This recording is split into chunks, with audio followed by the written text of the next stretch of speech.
"I'm dying," whispered the fat widow. What the mountain man did next shocked everyone. Under a frozen sky, a lone trapper rides through the storm when he hears that faint cry, coming from a barn half buried in snow.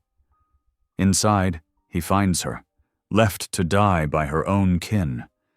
No one in town will lift a hand to help her. No one, except him. He carries her up the mountain through a blizzard, fighting death itself. But saving her life isn't the end. It's only the beginning. Because when she rises from her sickbed, she reveals a secret that could burn the whole valley to ash. A stolen claim worth a fortune, and a banker ready to kill to keep it buried. Now the hunter becomes the hunted, and mercy may be the most dangerous weapon of all. When the truth finally comes to light, will faith and forgiveness be enough to save them? Or will greed and guilt finish what the storm began? Drop a comment below and share which part of the world you're tuning in from today. If you enjoy stories like this, don't forget to subscribe for more. The late afternoon sun cast long shadows across the snow-laden valley as William Carver guided his mule down the steep mountain trail. His weathered face, marked by an old scar that ran from temple to jaw, tightened against the bitter wind. The bundle of beaver and marten pelts secured behind his saddle represented months of solitary work in the high country. Usually he'd have waited out the coming storm, but supplies were running low, and winter wouldn't wait. The mule's hooves crunched through the crusted snow as they approached Glory Creek. William hadn't visited the settlement since spring, preferring the honest silence of the mountains to the whispers that followed him in town. His breath frosted in the air as he adjusted the collar of his buckskin coat, watching gray clouds mass overhead like a herd of angry buffalo. Near the edge of town, they passed the old Tulliver place. The barn listed to one side, its weathered boards groaning in the wind. William's mule suddenly stopped, ears pricked forward. A sound carried on the wind, faint but unmistakable. A human voice. "Whoa there, girl," William murmured, cocking his head to listen. The sound came again, weak and desperate like a wounded animal. He dismounted, boots sinking into the snow as he approached the barn. "Anyone there?" Only the wind answered, but something pulled him forward. The barn door hung crooked on its hinges, creaking as he pushed it wider. Cold air and shadows filled the space, along with the musty smell of old hay and rotting wood. Then he heard it again, a soft moan from beneath a pile of frost-covered hay in the corner. William's heart quickened as he crossed the barn. Pushing aside the hay, he found a woman curled into herself, her skin pale as the snow outside. He recognized her, Ava Tulliver, the widow whose husband had died last spring. Her eyes fluttered open, glazed with fever. "Please," she whispered, her voice barely audible, "I'm dying." William touched her forehead, burning hot despite the freezing air. "What happened to you, Mrs. Tulliver?" "They took everything," she managed between chattering teeth. "Jacob's brothers said a woman couldn't run the ranch alone. Left me here. To freeze." Anger flared in William's chest. He'd heard rumors about the Tulliver brothers' greed, but this was pure evil. Without hesitation, he shrugged off his coat and wrapped it around Ava's shivering form. She was a larger woman, but years of working alone in the mountains had made him strong. He lifted her as gently as he could. "Hold on, ma'am. I'm getting you to help." The wind had picked up when they emerged from the barn, driving needle-sharp snowflakes into William's face. He managed to get Ava settled on his mule, climbing up behind her to keep her from falling. Her head lolled against his chest as they started toward town. Glory Creek's main street was nearly deserted in the growing storm, but a few faces appeared in frost-covered windows as they passed. William felt the stares, heard the murmurs. Two women outside the general store didn't bother to lower their voices. Lord above, is that the mountain man? With Ava Tulliver? Poor woman's gotten even bigger since Jacob died. Probably ate herself sick with grief. William's jaw tightened, but he kept his eyes forward. Ava stirred slightly, perhaps hearing the cruel words even in her fevered state. He urged the mule faster through the deepening snow, making for Doc Turner's office at the end of the street. The doctor's windows glowed warmly as William pounded on the door. After a long moment, Turner appeared, his spectacles fogged from the temperature change. "Mr. Carver, what brings you—" His eyes fell on Ava's unconscious form. "Bring her inside, quickly." William carried her through to the examination room, laying her carefully on the table. Doc Turner checked her pulse and breathing, his expression growing grave. "She's burning up. How long was she out in this weather?" "Found her in the old barn. Her brothers-in-law threw her out, left her to die." The doctor's face darkened. "Shameful business, that. The Tullivers always were a hard lot." He began gathering supplies from his cabinets, then paused. "But I'll need payment up front. Times are tight, you understand?" William stared at him in disbelief. "She's dying. And I need to feed my family. No offense, Mr. Carver, but neither of you looks flush with cash at the moment." William's hands clenched into fists. He thought of the furs on his mule. Months of work, meant to see him through the winter. But one look at Ava's pale face made the decision simple. "I've got pelts, good ones. They're yours if you treat her now." Turner shook his head. "I don't deal in furs. Cash only, I'm afraid. Town council's rules." For a moment, William considered drawing his knife, forcing the doctor to help. But violence wouldn't solve this. He'd learned that lesson the hard way. Instead, he gathered Ava back into his arms. "Then I reckon we'll manage without you." The doctor called after him as he carried Ava back into the snowy street. "She needs proper care, Mr. Carver. You can't—" William ignored him, scanning the street for options. The church was dark and locked, and he trusted the local boarding house about as much as he trusted the Tullivers.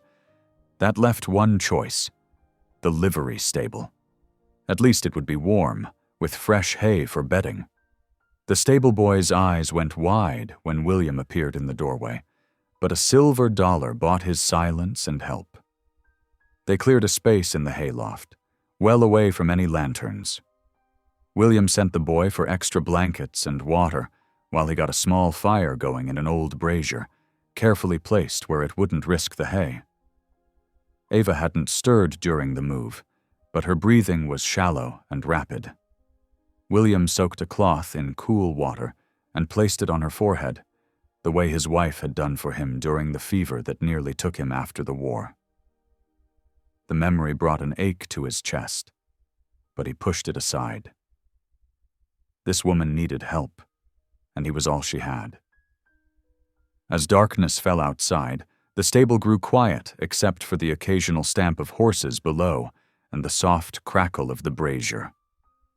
William settled back against a post, watching the firelight play across Ava's face. Even in sickness, there was a gentle strength there, a dignity that her brothers-in-law hadn't managed to steal. "You ain't dying tonight, Mrs. Tulliver," he said softly, more prayer than promise. "Not while I'm here." The snow continued to fall outside, blanketing Glory Creek in white silence. In the warmth of the hayloft, William Carver prepared for a long night's vigil, watching over a woman the town had abandoned. For the first time in years, he felt something stirring in his heart, something that had nothing to do with guilt or solitude, something that felt almost like purpose. He positioned himself between Ava and the ladder to the loft, his rifle across his knees. Let the Tullivers or anyone else try to harm her now. They'd learned that some mountain men hadn't forgotten the meaning of honor, even if the town had. The wind howled outside, but in the loft, Ava's breathing gradually steadied. William refreshed the cool cloth on her forehead, his rough hands gentle as he tucked the blankets more securely around her.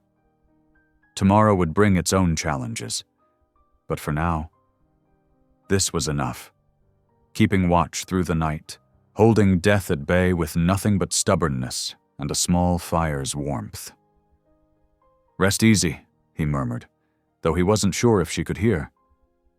"You're safe now." The stable boy appeared once more with fresh water and more blankets, then scurried away from William's intimidating presence. The night settled in around them, broken only by the occasional snort from the horses below and the continuing whisper of snow against the roof. William remained vigilant, his weathered face illuminated by the brazier's glow as he watched over the woman who had unexpectedly changed the course of his solitary existence. The cruel words of the townspeople echoed in his memory, but they only strengthened his resolve. He'd seen too much injustice in his life, done too much he regretted, to walk away from someone in need. Whatever came next, he'd see Ava Tulliver through this night. Sometimes, he reflected, a man's worth wasn't measured by his past, but by what he chose to do when the moment called for courage. The first gray light of dawn crept through the stable's weathered boards, finding William still at his post. He hadn't slept, watching instead as Ava's condition steadily worsened. Her breathing had grown ragged, and the fever burned hotter despite his efforts with cool cloths. He pressed a hand to her forehead, his weathered face tightening with concern. The heat radiating from her skin told him everything he needed to know.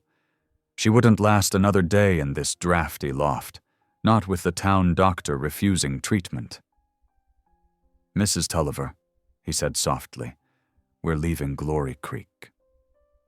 She didn't respond, lost in fever dreams, but William was already moving. He descended the ladder and found his mule where he'd left it, still laden with his winter furs. Working quickly, he fashioned a rough sled from boards and rope, scrounged from the stable's repair pile. It wasn't pretty, but it would have to do. The stable boy appeared, rubbing sleep from his eyes. "Sir, you ain't taking her up the mountain?" "Reckon I am." William's voice was firm as he lined the sled with hay and blankets. "She stays here, she dies." The boy shifted nervously. "It's 12 miles to your place. Storm's getting worse." "Then best we get started." William carefully carried Ava down from the loft, settling her on the makeshift sled. He wrapped her in every blanket he could find, tucking the edges tight against the cold. The mule would pull the sled while he walked alongside, keeping it steady on the treacherous mountain trail. They left Glory Creek as the sun climbed over the eastern peaks, the mule's hooves breaking fresh trail through deepening snow. William kept one hand on the sled and the other on his rifle, watchful for both predators and any sign of the Tullivers. But the storm had driven everyone inside, leaving only their tracks in the pristine white. The first day's journey was brutal. The wind cut through William's coat like a knife, and the sled required constant attention to keep it from tipping on the rough terrain. Every few hours, he stopped to check on Ava, forcing spoonfuls of melted snow between her cracked lips. Her fever still raged, and sometimes she spoke in confused whispers. "Jacob," she called once, her voice breaking. "Why did you let them? Our home." William's jaw clenched at the pain in her voice. He'd heard about Jacob Tulliver's death 6 months back, and how his brothers had swooped in like vultures to claim the ranch. Folks in town had whispered about it, but none had lifted a finger to help the widow. As darkness approached, William found shelter in a shallow cave he knew from his hunting trips.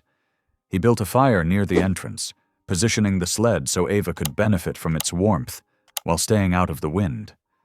From his saddlebags, he produced dried meat and herbs, making a simple broth that he carefully helped her sip. That night, as the storm howled outside their shelter, Both their dreams were haunted by loss. Ava murmured in her sleep about betrayal, about watching helplessly as her brothers-in-law claimed everything she and Jacob had built. William dozed fitfully, his mind returning to that terrible night 5 years ago when his wife Sarah had slipped away, her fever too strong for his desperate prayers. The second day dawned colder, the trail nearly invisible under fresh snow. William's muscles screamed from the previous day's effort, but he pushed on, knowing each step brought them closer to safety. The mule struggled through drifts that sometimes reached its chest, while William alternated between breaking trail ahead and steadying the sled from behind. By late afternoon, the weather had turned vicious. Snow drove sideways on howling wind, and darkness crept in early under heavy clouds. William was seeking another shelter when he heard something that made his heart leap. Ava's voice, weak but clear. "Thank you," she whispered when he knelt beside the sled. Her eyes were open, though glazed with fever. "The Lord sent you." "Rest easy," he replied, his gruff voice gentler than it had been in years. "Not far now." They spent the second night in a stand of thick pines, where William built a lean-to of branches to block the worst of the wind. As he tended the fire and prepared more broth, he found himself talking softly to Ava, telling her about the cabin ahead and promising warm blankets and proper medicine.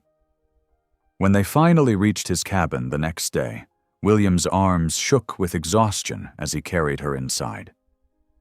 The cabin was spare but solid, built to withstand mountain winters. He laid Ava on his bed, adding extra quilts before hurrying to light the stove and fetch fresh snow for water. By lamplight, he worked through the evening, brewing medicinal tea from herbs he'd gathered over the summer. His mother had taught him their uses, knowledge that had served him well in his solitary life. As he helped Ava drink, he found himself whispering prayers he hadn't spoken since Sarah died. Simple words asking for mercy and healing. The storm settled in around them, dropping thick snow that soon cut off any path back to town. Days passed in a quiet routine of tending the fire, brewing medicine, and keeping watch. William hunted when he could, bringing back rabbit and grouse to make strengthening broths. Gradually, Ava's fever broke. Color returned to her cheeks, and her breathing grew stronger. The first time she managed to sit up and eat on her own was a victory that left William surprisingly moved. He found himself watching her from across the cabin as she recovered, noticing how her face lit up when sunlight streamed through the window, how her hands moved gracefully even in simple tasks. Most surprising was her laugh. It started small, a quiet chuckle at the antics of a blue jay attacking the sweat he'd hung outside. But it grew stronger each day, warming the cabin's atmosphere like nothing else could. William, who had grown used to silence, discovered himself speaking more, sharing small observations about weather and wildlife that would draw that gentle sound from her. One evening, as he stoked the fire, he realized something had changed in him. The weight of solitude that had pressed on his shoulders for so long felt lighter. Ava's presence had brought something back to life in his cabin and in his heart, something he'd thought was buried with Sarah. She sat in his old rocking chair, wrapped in quilts and sipping tea, her eyes bright with returning health. When she smiled at him, William felt the last of his frozen defenses beginning to thaw, like spring coming to the high country after a long, dark winter. Outside, the snow continued to fall, but inside the cabin, warmth spread from more than just the fire. Neither of them spoke of what would happen when the weather cleared. For now, it was enough that she was healing, that he had remembered how to care for another soul, and that the silence of his mountain sanctuary had been transformed by soft laughter and shared breaths in the lamplight. A week passed like water flowing over stones. Each day brought more strength back to Ava's cheeks, and William noticed she'd begun moving around the cabin with growing confidence. Her fever had broken 3 days ago, leaving her tired but clear-eyed. This morning, she stood at his rough-hewn table, insisting on cooking despite his protests. "I won't be a burden any longer," she said firmly, her hands already working with the cornmeal and dried beans he'd stored for winter. William watched from his chair by the fire, pretending to focus on mending a torn trap. The familiar motions of her cooking brought life to his sparse cabin. She hummed softly while she worked, an old hymn that made his throat tight with memories. As evening settled in, rich aromas filled the small space. Ava had somehow transformed his simple provisions into a proper stew, complete with dumplings that made his mouth water. She served it in his mismatched bowls, settling across from him at the table. "I reckon it's time I told you the whole truth," she said after they'd eaten in comfortable silence for a while. Her fingers twisted in her apron. "About why they drove me out." William set down his spoon, giving her his full attention. The lamplight caught the worry in her eyes. "Samuel, my late husband, he filed a claim before he passed." Her voice grew stronger as she spoke. "Mineral rights along Silver Creek, where the water runs deep through Miller's Canyon. We'd found signs of silver there, enough to make us comfortable at least." She paused, stirring her stew without eating. "After the fever took him, his brother came with papers. Said Samuel had signed everything over. But I knew those papers weren't right. Samuel would never—" Her voice caught. "They took everything, even my marriage chest. Then Horace Leach appeared, saying he'd bought the claim fair and square." William's hands tightened on his cup at the banker's name. He'd heard whispers about Leach's dealings, none of them honest. The man had a way of acquiring valuable properties just before railroad surveys came through. "When I tried to fight it," Ava continued, "they turned the whole town against me, called me a greedy widow trying to steal from her own family." Her voice trembled but held steady. "That's when they forced me out of my home." William sat quietly, but his eyes burned with barely contained anger. He'd seen Leach's type before, men who used paper and ink to steal what they couldn't take by force. "I'll escort you back," he said finally, his voice rough with certainty. "When the trail clears, we'll set things right." Ava looked up, surprise and something else flickering across her face. "You believe me?" "Ain't known you to lie yet," he said simply. The days that followed settled into a gentle rhythm. Ava kept the cabin tidy and worked on knitting a new scarf from wool she'd found in his stores. William spent hours at his workbench, mending traps and preparing for spring trading. Their conversation came easier now, like winter ice melting in the sun. One afternoon, a young native boy appeared at the door, carrying a telegram from Jake Running Bear, a trapper William had known for years. The message was brief but troubling. Leach's men had been seen prospecting far up Silver Creek, well onto Navajo lands. The news sat heavy in William's gut. He knew such trespassing could only lead to bloodshed. That night, the wind howled fierce around the cabin corners, rattling the oiled paper windows. They sat near the fire, Ava working on her knitting while William cleaned his rifle. The question, when it came, was barely above a whisper. Why would a stranger risk so much for me? William's hands stilled on the rifle. He looked into the flames, considering his words carefully. "Because you're still breathing," he said finally, "and that means God ain't done yet." Ava's knitting needles clicked softly in the silence that followed.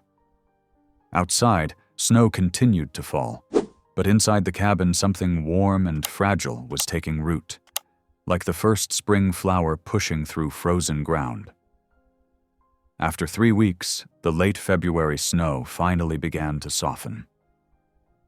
William tested the trail each morning, pressing his boots into the crust until one dawn it gave way easily.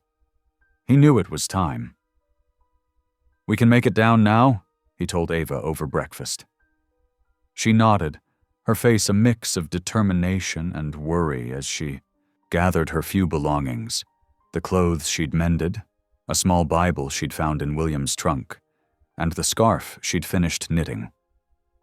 William harnessed his elderly mule, Belle, to the wooden sled. He packed carefully, laying pine boughs across the slats to make a seat for Ava. The morning sun sparked off the snow as they started down the mountain trail, Belle's hooves finding sure footing despite the slush. They made slow progress that first day. William walked beside the sled, one hand on the guide rope, watching Ava from the corner of his eye. She sat straight-backed despite the jolting ride, her eyes taking in the changing landscape as they descended through stands of aspen and pine. When dusk approached, William led them to a sheltered hollow beneath towering ponderosa pines. He built a fire while Ava spread their bedrolls on opposite sides of the flames. The coffee pot soon bubbled, filling the air with its rich aroma. "Much obliged," Ava said softly, as William handed her a tin cup. She wrapped her fingers around its warmth, studying his hands as he did so. Scars crossed his knuckles like pale rivers, speaking of years of hard living. Yet those same hands had tended her fever with surprising gentleness. They shared a simple supper of jerky and hard biscuits. Above them, stars pierced the darkening sky like silver nail heads. Ava found herself telling William about her childhood in Missouri, about following Samuel west with such hope in her heart.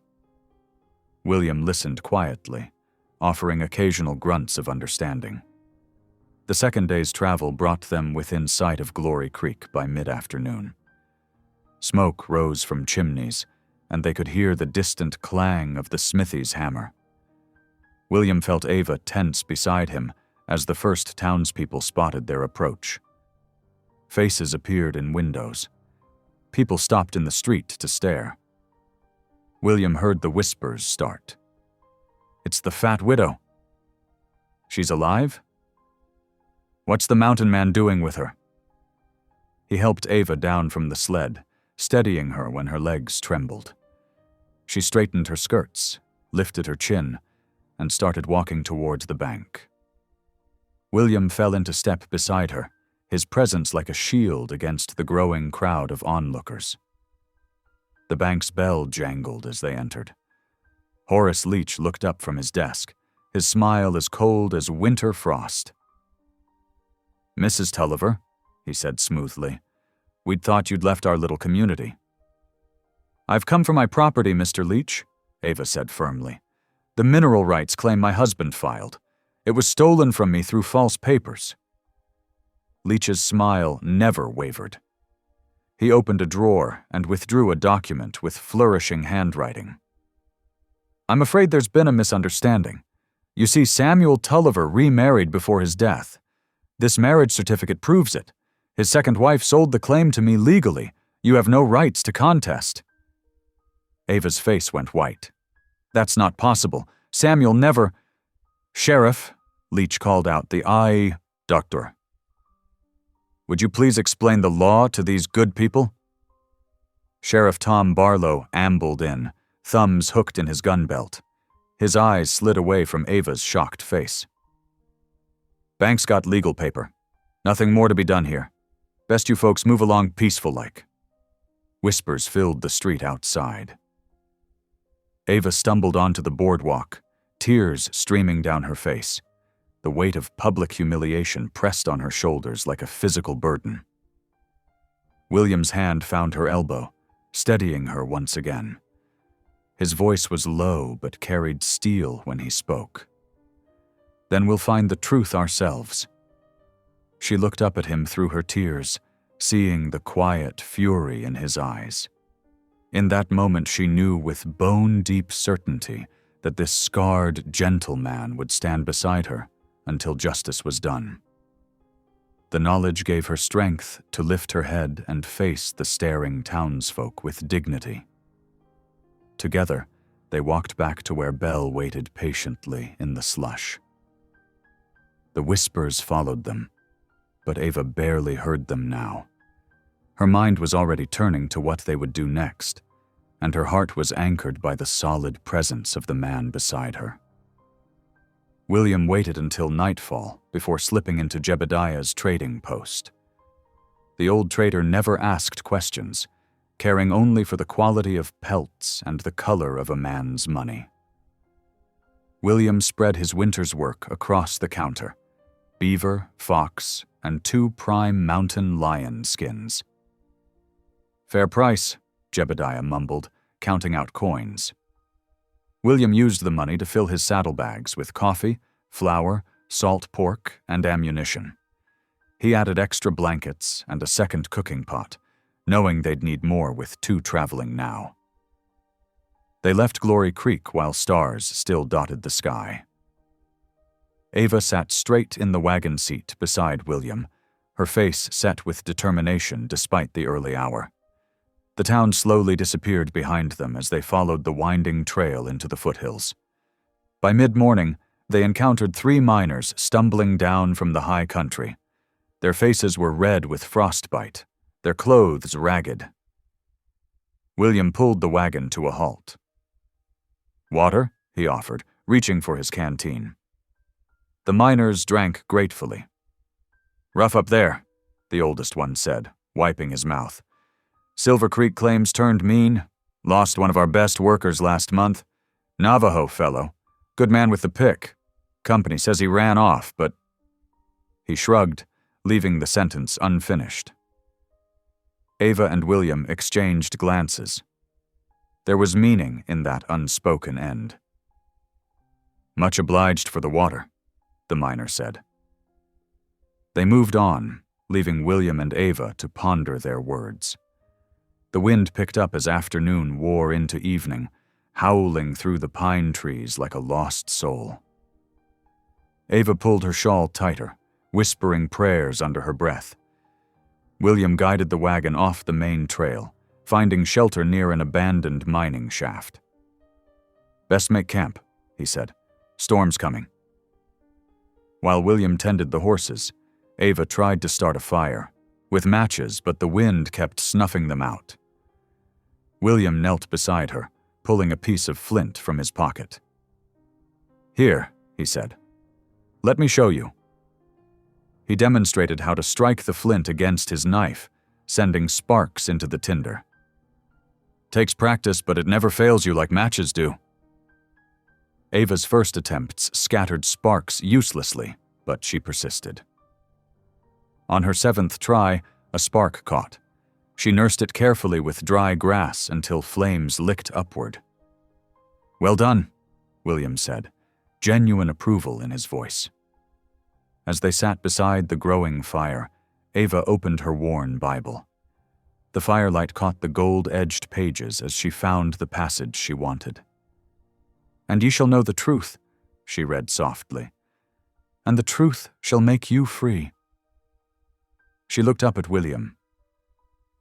John, chapter 8, verse 32. William stared into the flames, something shifting behind his eyes. It had been years since anyone had read scripture to him. The words stirred memories he'd thought long buried. The wind rose in the darkness, driving them closer to the fire. Neither slept much that night, listening to the storm's fury. As dawn approached, the wind finally began to die. That's when they heard it. A faint cry carried on the morning air. William was on his feet instantly, hand on his rifle. Ava rose more slowly, straining to hear.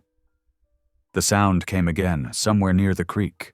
They found him huddled under a fallen log, a boy no more than 12, shivering violently. His features showed his mixed heritage, half Navajo, half white. His clothes were soaked from the creek, his dark eyes wild with fear and cold. Ava didn't hesitate. She stripped off her shawl and wrapped it around the boy's shoulders. "You're safe now," she said softly. "We won't harm you." "Name's Benji," the boy managed through chattering teeth. "Benji Yazzie, my father, he worked the Silver Creek claim. They said it was a cave-in, but—" His voice broke. William and Ava shared another look. The missing Navajo miner the others had mentioned. This must be his son. "You're coming with us," Ava said firmly, helping Benji to his feet. William opened his mouth as if to object, then closed it again. There was no arguing with that tone in Ava's voice. They got the boy back to camp, where Ava wrapped him in one of the new blankets and fed him hot coffee sweetened with the last of their sugar. Color slowly returned to his face as he huddled near the fire. William watched Ava tend to the boy, seeing how naturally she fell into caring for him. Despite himself, he felt something warm stir in his chest, something he hadn't felt since his wife's death. It felt like the beginning of hope. That evening, as shadows lengthened across their camp, Benji sat close to the fire, his hands wrapped around a tin cup of broth Ava had prepared. The flames cast flickering light across his young face, highlighting both fear and determination in his eyes. "My father," he began softly, "who worked deep in the Silver Creek mine, said he found something wrong with the papers, deed markers that didn't match up right." His fingers trembled slightly as he reached into his jacket, withdrawing a small leather pouch worn smooth with age. "He showed me these the night before." William leaned forward as Benji carefully emptied the pouch's contents onto a spread blanket. Half-burned claim tags scattered across the wool, their edges charred but their numbers still visible. William picked one up, studying it in the firelight. "These are reservation boundary markers," he said grimly. "Look here, the dates have been changed." He pointed to scratched-out numbers replaced with newer ones. "Leach has been moving the lines, stealing Navajo land piece by piece." Ava's hand went to her throat. "Your father discovered this?" Benji nodded, swallowing hard. He was going to tell the Indian agent. But that night, his voice cracked. "There was an explosion. They said it was coal gas, but Pa knew those tunnels better than anyone. He never would have let that happen." William's scarred hands clenched into fists. "Leach collapsed the mine on purpose, to silence your father." The fire crackled in the darkness as they absorbed this truth. Ava reached out and took Benji's hand, squeezing it gently. "We're heading to the San Juan mission," she told him. "Father McRae married me and Samuel years ago. If we can find him, prove my marriage was real." "We can expose all of Leach's lies," William finished, carefully returning the claim tags to their pouch. "Your father's death won't go unanswered, boy." They broke camp at dawn, turning south toward the mission. The going was slow. The trail wound through rocky foothills and patches of melting snow. William led them carefully, choosing paths the wagon could manage. During rest stops, he began teaching Benji to ride. The boy was a natural, quickly learning to guide the horse with gentle pressure from his knees. His face would light up with rare smiles during these lessons, moments of joy breaking through his grief. Ava watched them from the wagon, her heart warming at the sight. Often she would hum hymns as they traveled, "Amazing Grace" and "What a Friend We Have in Jesus," her clear voice carrying on the mountain air. The familiar melodies seemed to calm not just her own fears, but Benji's as well. On the fourth day, as they made camp beneath towering pines, William spoke of faith for the first time since they'd met. "Been a long spell since I darkened a church door," he admitted quietly. "After what happened on the border, didn't reckon God wanted much to do with me." Ava looked at him across the fire, understanding in her eyes. "The Lord's mercy is bigger than any sin, William. It's not endless penance he wants from us, it's acceptance of his forgiveness." William stared into the flames for a long moment.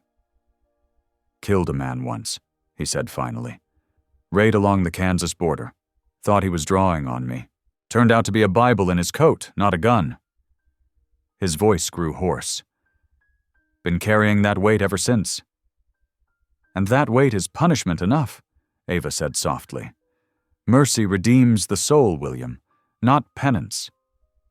Each passing day strengthened the bonds between them.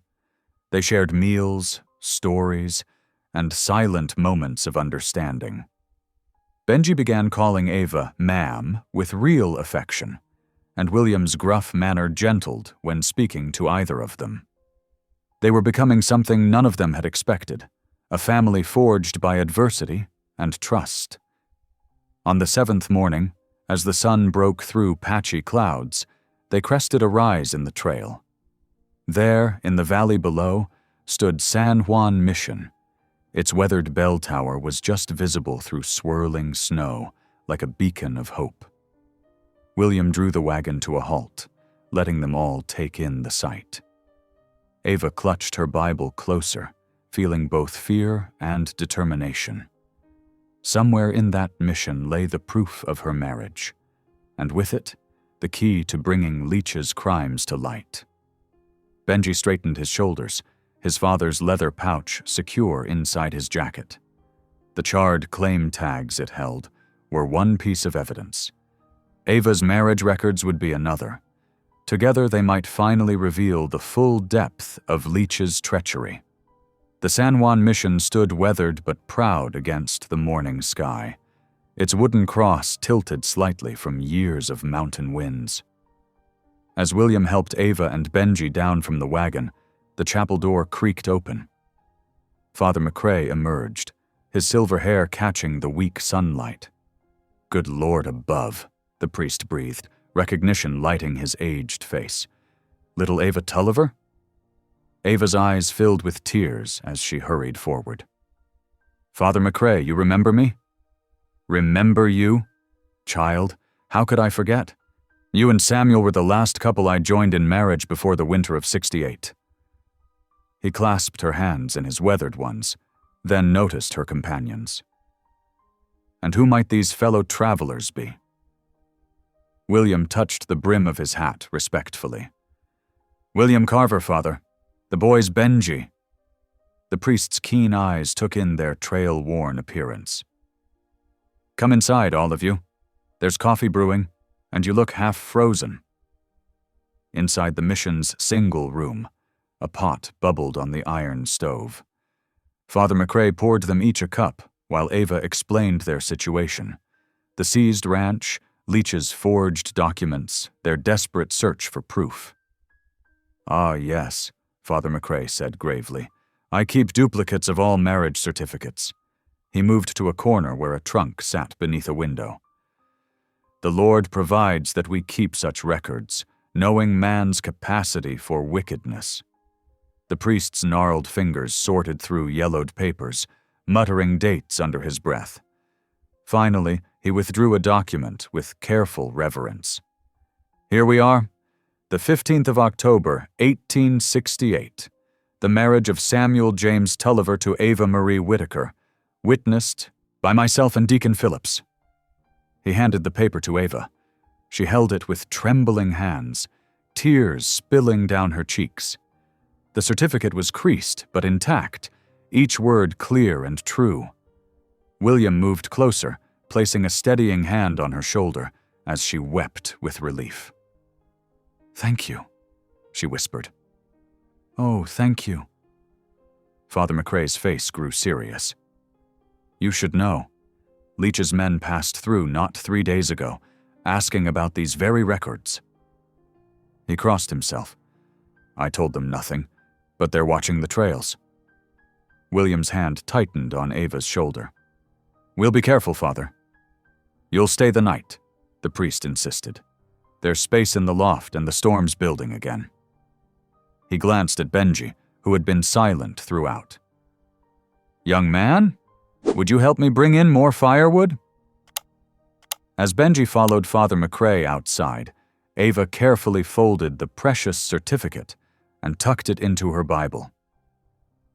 William watched her hands smooth the leather cover.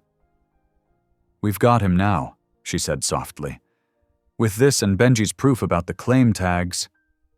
"We'll make it right," William promised. "All of it." That evening they shared a simple meal of beans and cornbread. Father McRae told stories of his early days as an army chaplain, making Benji smile with tales of stubborn mules and lost patrols. As darkness fell, the mission bell began to toll, its deep voice carrying across the snow. "Evening prayers," the priest explained, rising. "Would you join me?" They knelt together in the lamplight, while Father McRae's Irish lilt filled the chapel with ancient words of blessing. Ava's hand found William's as they prayed, and he held it gently, feeling peace settle over him for the first time in years. Later, as Ava and Benji slept in the loft's warm hay, William sat by the window with his rifle across his knees. The bell tolled midnight, then 1, then 2, marking the hours as he kept his vigil. Outside, snow fell in lazy spirals, illuminated by moonlight. Dawn came with clearing skies. As they prepared to leave, William approached Father McRae with an envelope. "For the mission," he explained. "Once Ava has her ranch back, I'll send more." The priest smiled, tucking the promise away. "God goes with you, my children. Be watchful. Leeches sort to deal in darkness, but the truth shall light your way." They loaded the wagon carefully, checking their supplies. The marriage certificate remained safe in Ava's Bible, wrapped in clean cloth. By mid-morning, they were back on the trail toward Glory Creek, hope burning bright despite the gathering clouds. As afternoon approached, snow began falling again, thick and steady. William studied the sky, then urged the horses faster. They had what they came for, proof of Ava's rightful claim. Now they just had to make it count. The second evening of their journey back to Glory Creek painted the sky in deep purples and golds. William pulled the wagon to a halt, his keen eyes fixed on something in the valley below. "That ain't right," he muttered, pointing to a thick column of smoke rising above the trees. "Too much for a simple campfire." Ava clutched her Bible closer, the precious marriage certificate safely tucked within its pages. "Perhaps someone's in trouble?" William shook his head, his expression grim. "Benji, you see that ridge yonder? What do you make of that?" The boy squinted through the falling snow. "Riders. 4, maybe 5 of them." "Leech's men," William said quietly. He turned the wagon sharply, steering them behind a cluster of massive boulders. "Both of you, down, now!" They had barely taken cover when the first shot cracked through the air. William's rifle was in his hands instantly, searching for targets through the swirling snow. "Stay down," he ordered, just as another wagon appeared on the trail behind them.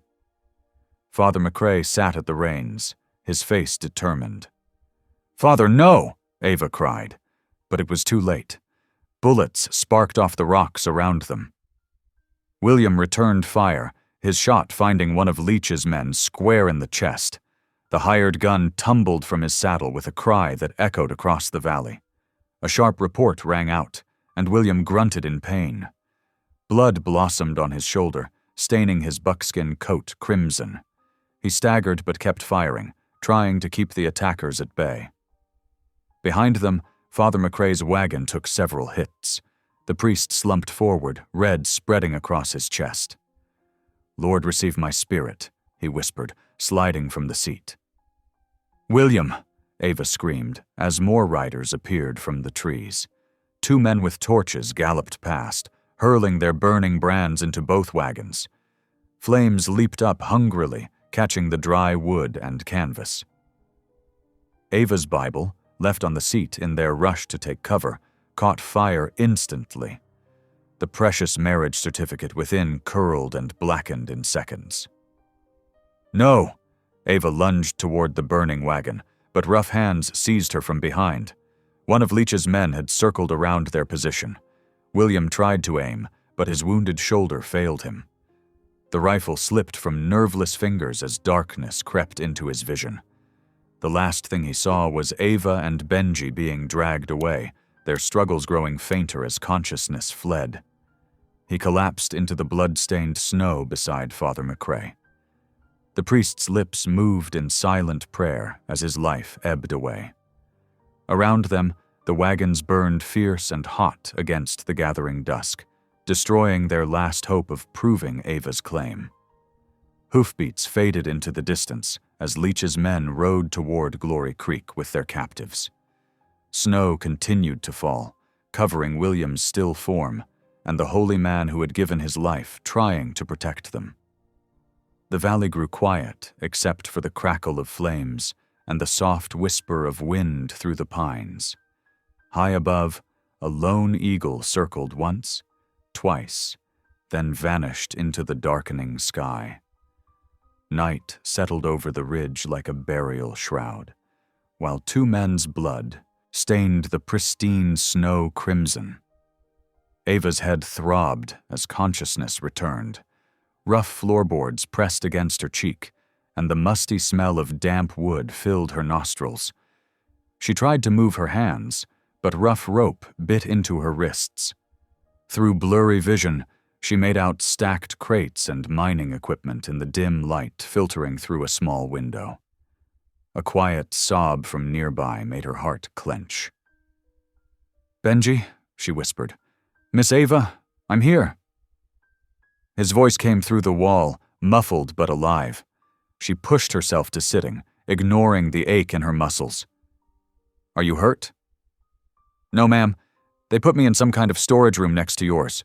There's bars on the window." Ava's eyes adjusted to the gloom. She was in what appeared to be a supply room in Leach's mining office. Tools hung on the walls, and ledgers were stacked on crude shelves. A heavy door was the only way out. "Stay calm, child," she said, though her own heart raced. "The Lord hasn't abandoned us yet." The door's latch clicked. Horace Leach stepped inside, elegant as always in his tailored suit. A lamp in his hand cast dancing shadows across his satisfied smile. "Mrs. Tulliver, I trust you're finding the accommodations adequate?" He set the lamp on a crate and pulled up a three-legged stool. "What have you done with William?" Her voice shook despite her effort to stay strong. "The mountain man? I wouldn't concern yourself with him anymore." Leach brushed invisible dust from his sleeve. He chose to resist lawful authority, a tragic end, but hardly surprising for his kind. The words hit Ava like physical blows. William dead? The man who had saved her life, who had shown such gentle strength. She bit back a sob. "Now then," Leach continued, "let's discuss your future. I'm prepared to be generous despite your unfortunate choices. Sign over any remaining claims to your late husband's property, board the next train east, and you'll be free to start a new life. I'll even provide funds for your journey." Ava lifted her chin. "And if I refuse?" "Then things become considerably less pleasant." He gestured toward the wall separating her from Benji. "There are orphan trains heading east every month. Mixed-blood children fetch a good price as farm laborers.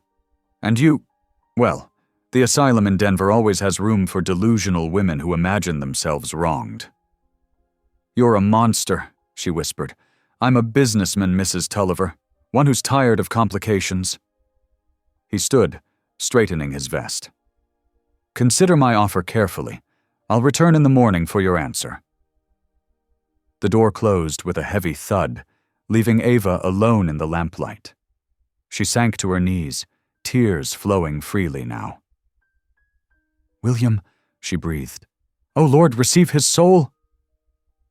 The prayer caught in her throat as she remembered his scarred hands, his quiet strength, the way he had begun to smile again during their days together. Through the wall, Benji's soft voice reached her. "Miss Ava, I'm scared." I know, child. Me too. She shuffled closer to the wall between them. But we must be brave. Can you sing that hymn I taught you? Their voices joined quietly in the darkness. Amazing grace, how sweet the sound. Outside in the deepening night, Leach's clerk worked by lamplight, nailing notices to posts around Glory Creek's main street. The words stood stark against white paper. William Carver killed resisting arrest, warning to all who defy the law.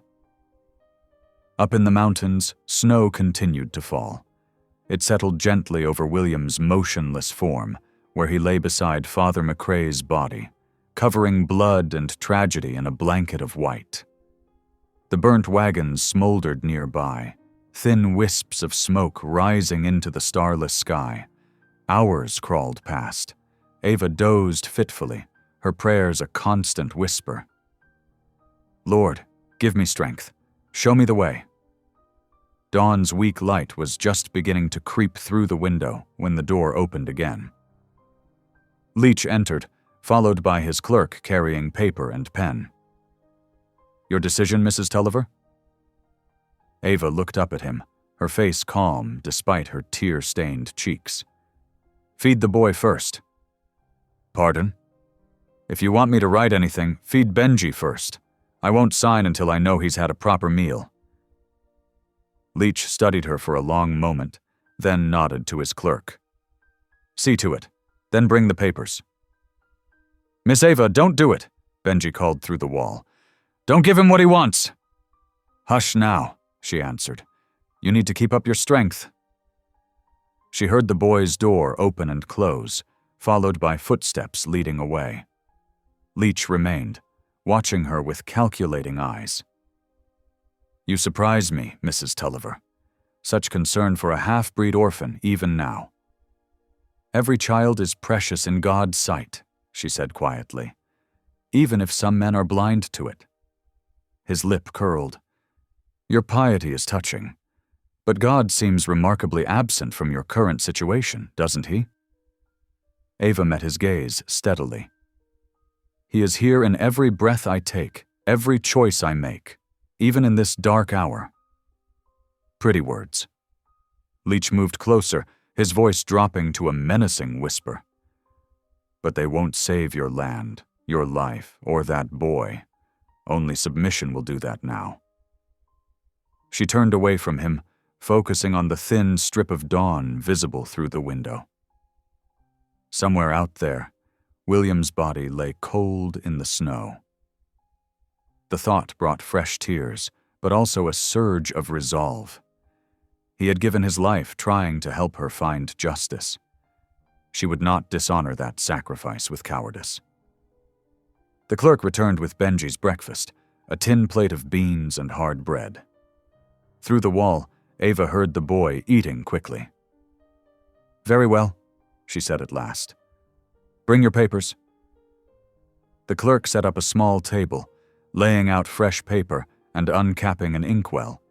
He untied one of Ava's hands so she could write. A full renunciation of all claims, Leach instructed. Make it clear you are acting of your own free will. Ava's hand trembled as she took up the pen. Time. She needed to buy time. But for what? William was gone. Father McRae was gone. Their proof had burned. What hope remained? The Lord is my shepherd, she whispered, dipping the pen in ink. I shall not want. The scratch of nib against paper filled the small room as morning light grew stronger outside. In the adjacent cell, Benji finished his meal in silence, waiting to see what his adoptive mother would do. Ava wrote slowly, choosing each word with care, her faith never wavering despite the darkness that surrounded them. She had learned long ago that God's light shone brightest in the darkest places. Even here, even now, she trusted that his purpose would prevail. Snow continued to fall outside as Glory Creek awakened to another bitter winter morning. The notices about William's death fluttered in the wind, their message stark and cruel. But in that cold storage room, Ava's spirit remained unbroken, her prayers rising like incense toward heaven as she bought precious time with each careful stroke of her pen. The mountain wind howled like a wounded beast, driving snow across William Carver's unconscious form. Blood had frozen in dark patches across his shoulder, his skin pale as the drifts around him. Father McRae's body lay nearby, now completely covered in white. The burnt wagon smoldered weakly, its last embers dying in the bitter cold. 2 days passed. Jake Turner, a weathered ranch hand tracking stray cattle, almost missed the dark shape against the snow. His horse snorted, pawing nervously at the ground. Jake dismounted, squinting through the swirling flakes. "Sweet Jesus," he breathed, recognizing William's face beneath a layer of frost. He pressed fingers against the mountain man's neck, searching for life. There, a faint pulse flickered beneath ice-cold skin. "Hold on, friend," Jake muttered. He wrapped William in his spare blanket and heaved him onto his horse. The nearest shelter was old Marcus Weber's trapping cabin, maybe 2 miles north. The horse struggled through deepening snow, its breath steaming in the freezing air. Jake walked beside it, one hand steady on William's leg to keep him from sliding off. The weak winter sun was setting by the time they reached Weber's cabin. Marcus opened his door to Jake's pounding, his gray beard frosted with pipe smoke. "Lord above," he exclaimed, helping carry William inside. They laid him near the potbelly stove, where cedar logs crackled and popped. "Found him half frozen up by Silver Creek Trail," Jake explained, helping strip off William's ice-crusted coat. "Bullet wound to the shoulder, looks like." Marcus examined the injury with practiced hands. "Fever's setting in bad. Gonna need more than just bandages to pull him through." For 3 days, William burned with fever while the 2 men tended him. They forced water and broth between his cracked lips, changed poultices on his wound, and kept the fire blazing.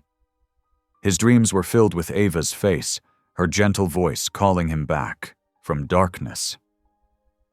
On the 4th morning, William's eyes finally opened. The cabin's rough-hewn ceiling swam into focus above him. Every breath sent daggers of pain through his shoulder. "Welcome back to the living," Marcus said, offering a cup of water. "We weren't sure you'd make it."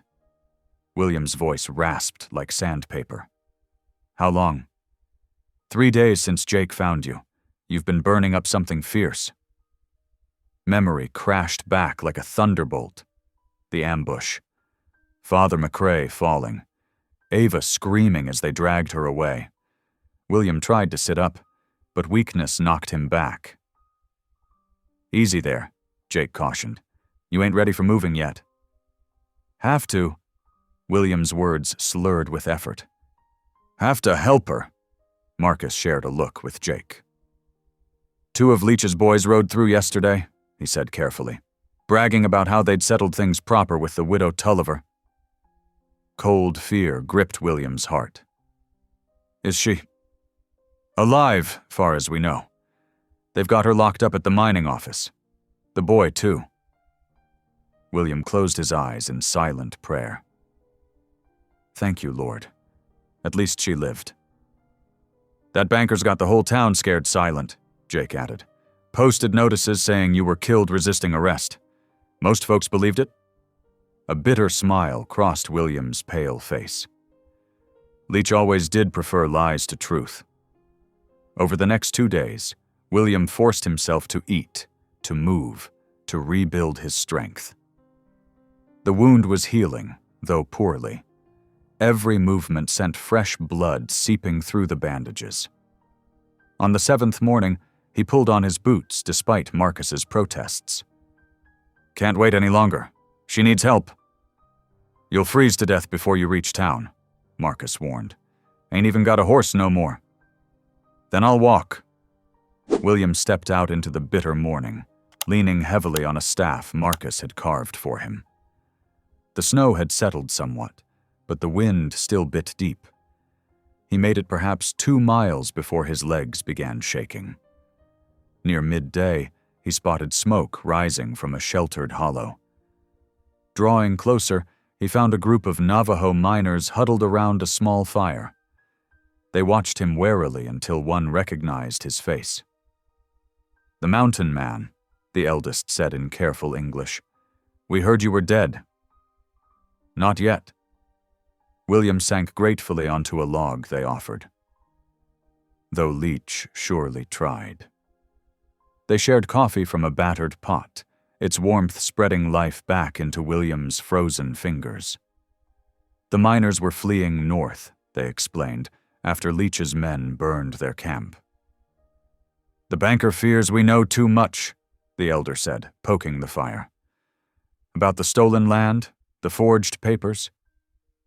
William's attention sharpened. "What do you know?" The miners exchanged glances. Finally, the elder spoke again. "Young Benji's father, he was a clever man, found proof of Leach's crimes in old ledgers, but he knew they would kill him for it." "They did kill him," William said quietly. "Made it look like a mine collapse." The elder nodded sadly. "Before he died, he hid the real documents, inside the mission church, in hollow beam above altar. He told only his son to keep safe." Hope flared in William's chest like a struck match. If those ledgers still existed— "Much obliged," he said, rising stiffly. "You've given me reason to keep moving." The eldest miner caught his arm. "Take my mule," he offered. "She is old but sure-footed. The boy's father was our clan brother. We would see justice done." William accepted with deep gratitude. The ancient mule was indeed steady, picking her way carefully through deepening snow as afternoon shadows lengthened. The wound in his shoulder had reopened, blood slowly staining his shirt, but he pressed on. Storm clouds gathered as evening approached. Soon snow was falling heavily, limiting visibility to a few yards. The temperature plummeted. William hunched low over the mule's neck, trying to conserve warmth. "Hold on, Ava," he whispered into the howling wind. "I'm coming." The mule's ears flicked back at his voice. Her hooves broke through crusty snow with each determined step. William's mind drifted in and out of clarity as cold and blood loss took their toll. He saw Ava's face in the swirling snow, her kind eyes, her gentle smile that had begun to heal his wounded soul. "The Lord is my shepherd," he murmured, echoing her favorite psalm. "I shall not want—" The words gave him strength to stay upright as darkness fell. Somewhere ahead lay Glory Creek and Ava, and a chance to make things right. The hidden ledgers were the key, proof of Leach's crimes that could restore justice to them all. Snow continued falling as William guided the mule forward through the gathering night. His shoulder throbbed in time with his heartbeat, but with each step, determination burned brighter in his chest. God had spared his life for a purpose. He would not fail now. "Though I walk through the valley of the shadow of death," he whispered, "I will fear no evil." The storm raged on, but William Carver rode steadily through it, following the faint light of hope that beckoned him toward Glory Creek, toward Ava, toward redemption. The first gray light of dawn crept through the barred window of the mining office storeroom. Benji Yazzie lay curled on his thin blanket, watching frost patterns spread across the glass. His stomach churned with both hunger and determination. 3 days had passed since Leach's men had locked them away.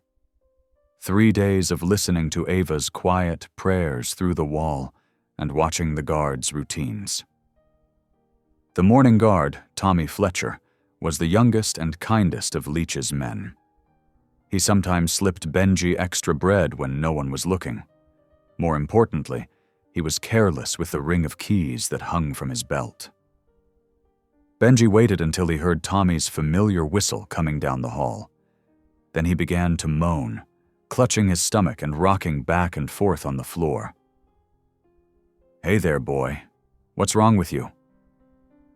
Tommy's concerned face appeared at the barred window in the door. "My belly," Benji gasped between groans. "It hurts something awful. Please, water." He heard Ava stirring in the next room. "Benji, are you all right?" "Hush now, Mrs. Tulliver," Tommy called. "I'll check on the boy." The key rattled in the lock. Tommy stepped inside, a tin cup of water in his hand. He crouched beside Benji, who had curled into a tight ball. "Here now, drink this slow-like," Tommy said, touching Benji's shoulder. Quick as a striking snake, Benji grabbed Tommy's coat and yanked him off balance. The guard's head struck the edge of the wooden shelf with a dull thud. He slumped unconscious, blood trickling from a small cut above his ear. "I'm sorry," Benji whispered, checking Tommy's pulse like his father had taught him. It beat steady and strong. The boy quickly pulled the ring of keys free from Tommy's belt. "Benji?" Ava called again, worry clear in her voice. "What's happening?" "Getting us out," he answered. But when he tried her door, none of the keys fit. His heart sank as he realized these must be only for the storage rooms, not the main cells. "Go," Ava urged through the wall. "Find help. I'll be all right."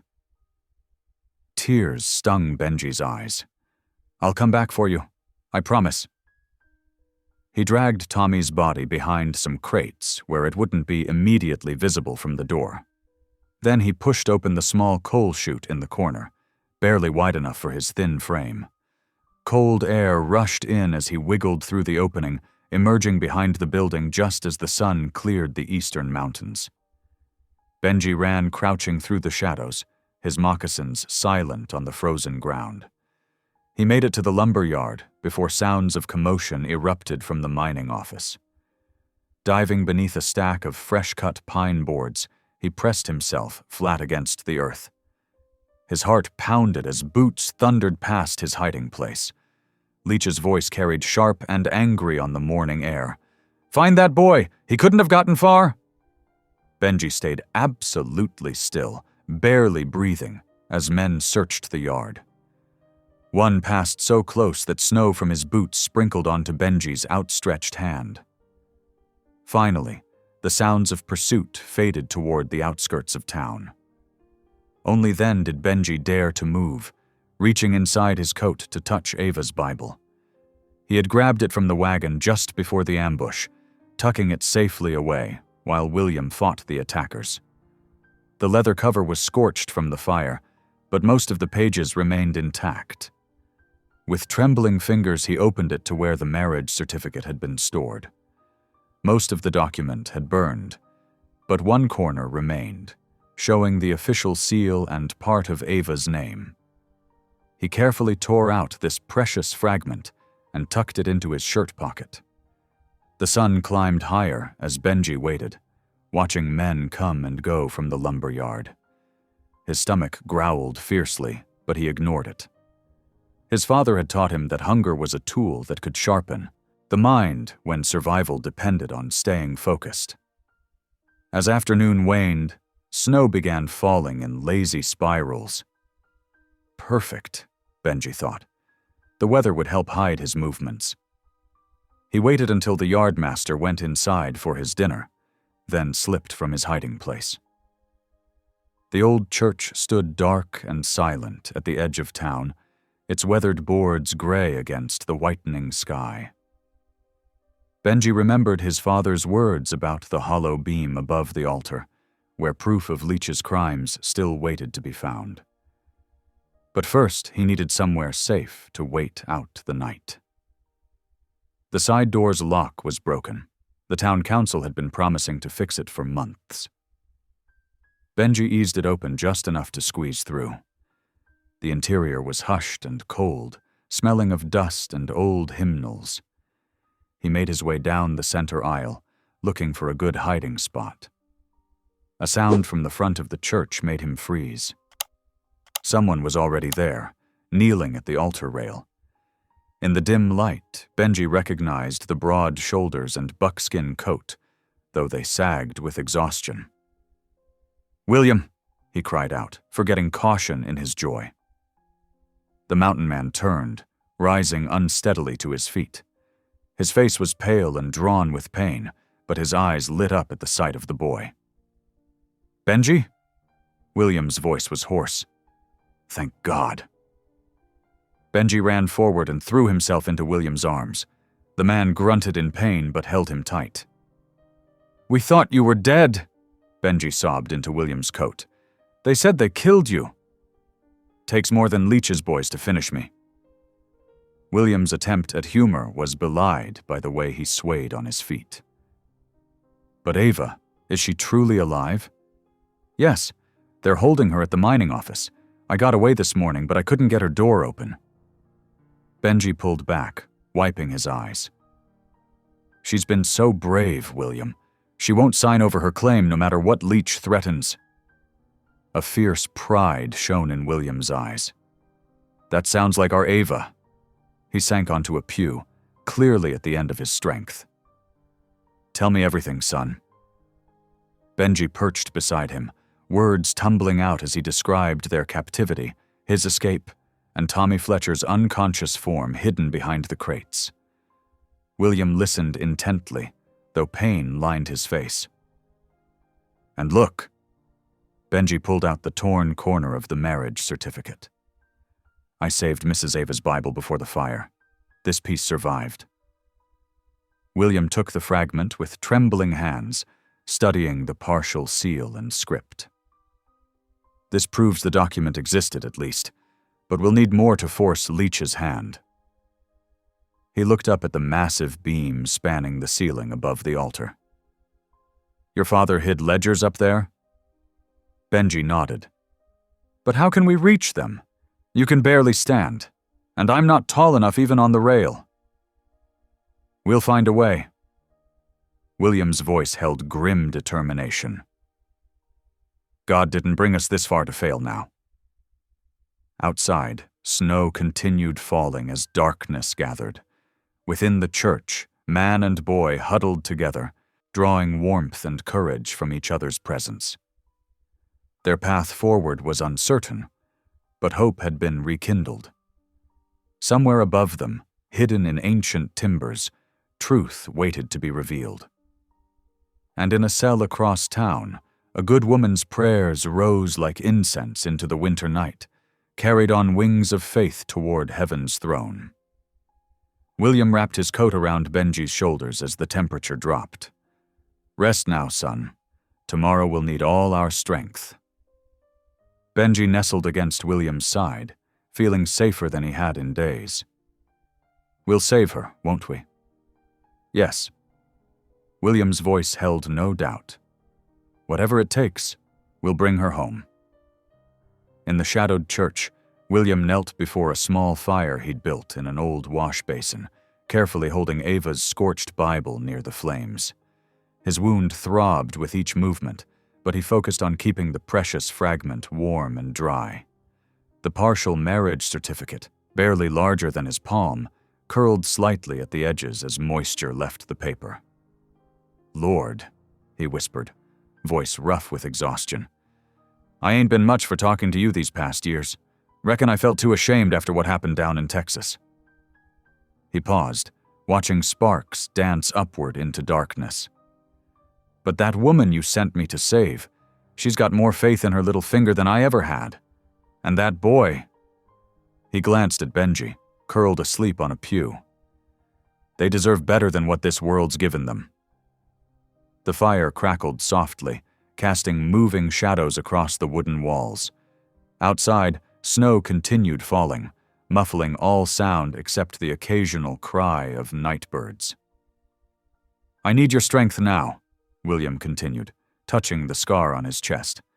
"Not for fighting, though that may come, but for doing what's right. For standing up when it's easier to stay down."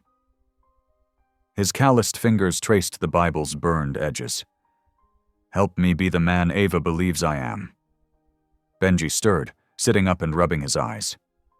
William, come here, son. William beckoned him closer to the fire's warmth. I need you to do something important.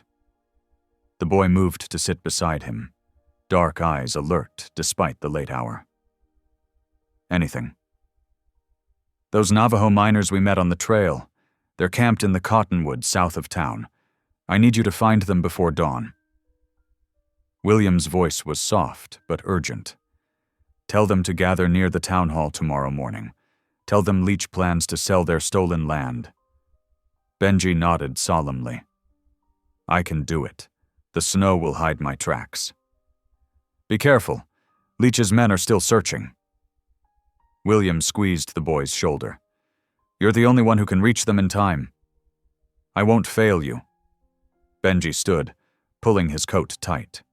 Or Mrs. Ava. William watched as the boy slipped out into the snowy night, moving like a shadow between the drifts. Pride mingled with worry in his chest. Benji had his father's courage and his mother's grace.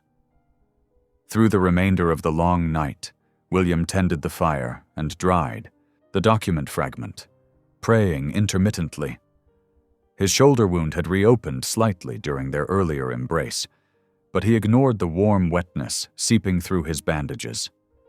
Pain was an old companion. Dawn came slowly, pearling the stained glass windows with pale light.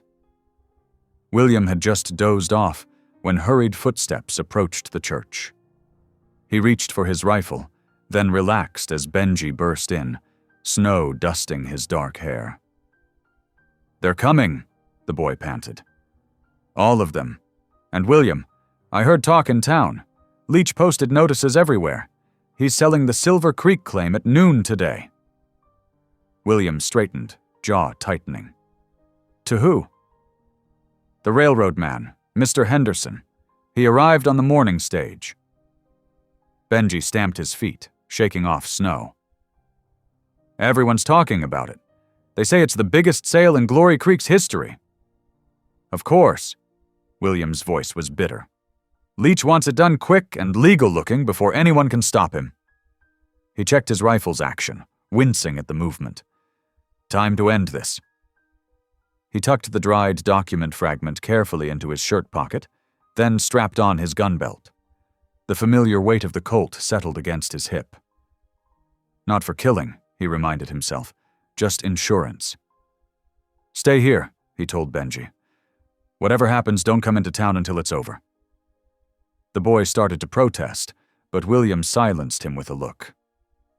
Promise me. I promise, Benji said reluctantly. But be careful. Leach's men are everywhere. William limped out into the crisp morning air. Fresh snow lay thick on the ground, unmarked except for a few early tracks leading towards the town center. His wound made each step an exercise in control, but he forced himself to walk normally. No sign of weakness. Not today. The sheriff's office sat dark and quiet, its windows reflecting the risen sun. William climbed the steps slowly, pushed open the door. Tom Barlow sat at his desk, looking old and tired in the gray light. Figured you'd come, the sheriff said without looking up. Heard you survived. No thanks to you. William stayed by the door, hand near his gun. You watched Leach's men drag away an innocent woman. Barlow flinched. I've got a family to feed. Leach owns half this town. And that makes it right? The sheriff finally met his eyes. No, it doesn't. He reached slowly into his desk drawer and withdrew a brass key. Mining office cells. Back door. He slid it across the desk. I've done enough wrong. William picked up the key, studied the man who had once worn his badge with pride. It's not too late to do right. Maybe. Barlow looked away again. But you didn't get this from me. I'll be watching the front of the building when it happens. Fair enough. William tucked the key away. One more thing. Those Navajo miners coming to town... I know. Already told my deputies to leave them be. A ghost of the old lawman showed in Barlow's face. "Let justice work how it will." William nodded and stepped back outside. The morning had warmed slightly, melting snow dripping from the eaves. More townspeople were emerging now, gathering in small groups to whisper about the impending land sale. He recognized faces that had sneered at him weeks ago when he'd carried Ava to safety. Let them stare. The church bells began tolling 9 o'clock, the sound rolling across snow-covered roofs. William checked his rifle one final time, touched the fragment in his pocket. He thought of Ava in her cell, holding to faith despite everything, of Benji's father, murdered for discovering the truth, of his own lost years, hiding from God and man alike in the high country. No more hiding. He started walking toward the mining office, each step measured and deliberate. Behind him, more bells joined the chorus, the Catholic mission, the Methodist chapel, the Presbyterian church on the hill. Their combined voice filled the valley like thunder. William thought of another morning, long ago, when he'd waited in ambush along the Texas border. That day had ended in blood and regret. But today was different. Today he fought for something larger than himself. The mining office loomed ahead, its windows dark despite the hour. 2 armed men lounged on the front steps, rifles across their knees. They straightened as William approached, hands tightening on their weapons. He walked past without acknowledging them, turning down the narrow alley beside the building. The back door waited, solid and iron-bound. William drew the sheriff's key from his pocket, sent up one final prayer. The bells tolled on, marking time's slow passage toward noon. Somewhere in town, a train whistle sounded, the railroad man arriving for his illegal purchase. But William barely heard it. His world had narrowed to the key in his hand and the door before him. For Ava, he thought. For justice. For redemption. The key slid home with a soft click.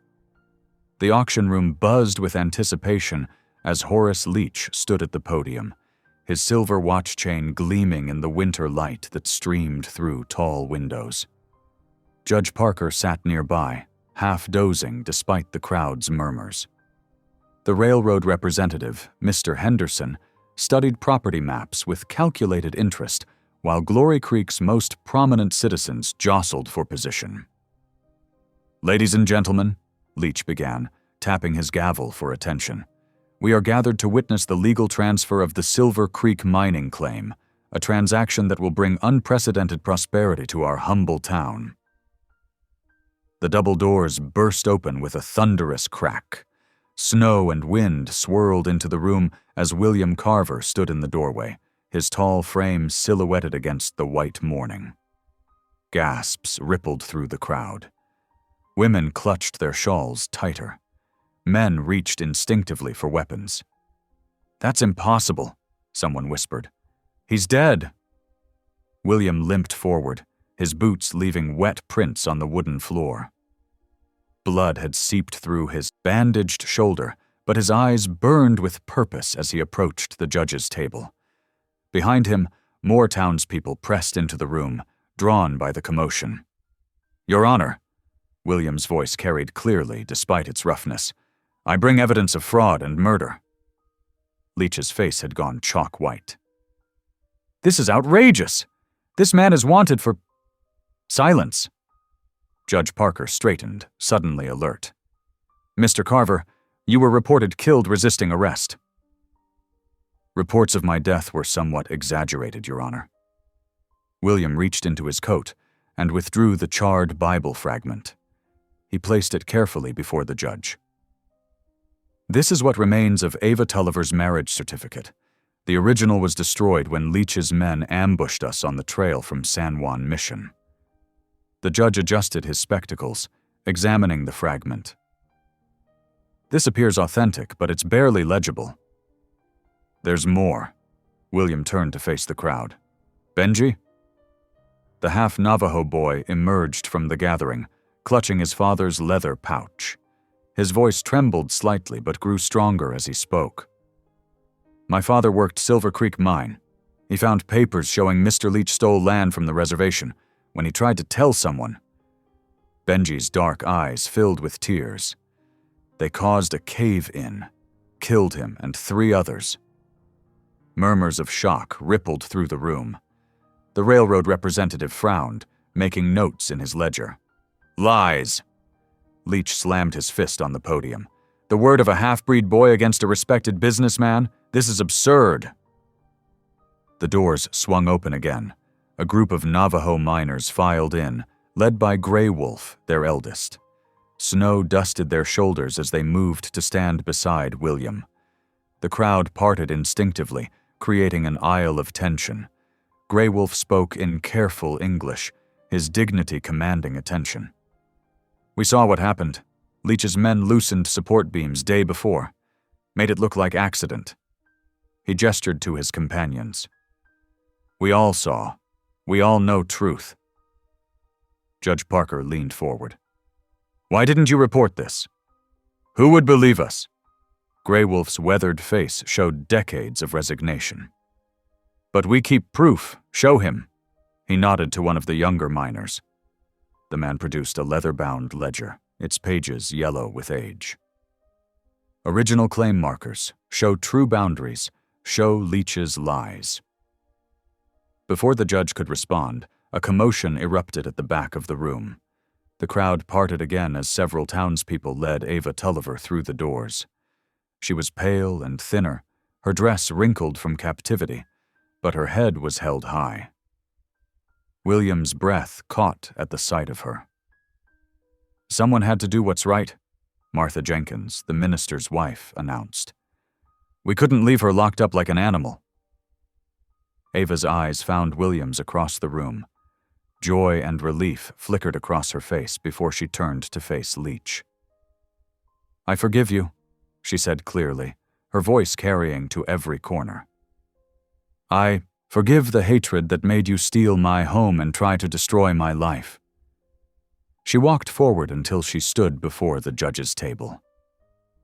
But I demand the truth be told, not for vengeance, but for justice, for the miners who died, for my late husband's dream of honest work, for every person in this room who's lived in fear of this man's greed. The room had grown so quiet that the wind's whistle seemed deafening. Judge Parker studied the documents before him. The charred certificate fragment, the original ledger, the forged papers Leach had filed. Mr. Leach, the judge's voice was heavy with authority. These documents clearly show systematic fraud, theft of native lands, and conspiracy to commit murder. I hereby order your immediate arrest. No! Leach's hand darted beneath his coat, emerging with a derringer. I won't let everything I've built be destroyed by a fat widow and a killer mountain man. William moved faster than seemed possible for an injured man. His hand shot out, striking Leach's wrist with brutal precision. The derringer clattered to the floor as Leach stumbled backward. William could have drawn his own weapon, could have ended it there. Instead, he simply stood between Leach and the gun, showing mercy even now. The sheriff and his deputies rushed forward, securing Leach's hands behind his back. The banker's facade of respectability crumbled as he was led away, revealing the desperate creature beneath. A cheer went up from the crowd, starting soft but building to a roar. Snow continued to swirl through the open doors, but no one seemed to notice the cold anymore. William felt Ava's hand slip into his, warm and real and alive. Benji pressed against his other side, and the Navajo miners nodded their respect. Judge Parker rapped his gavel for order.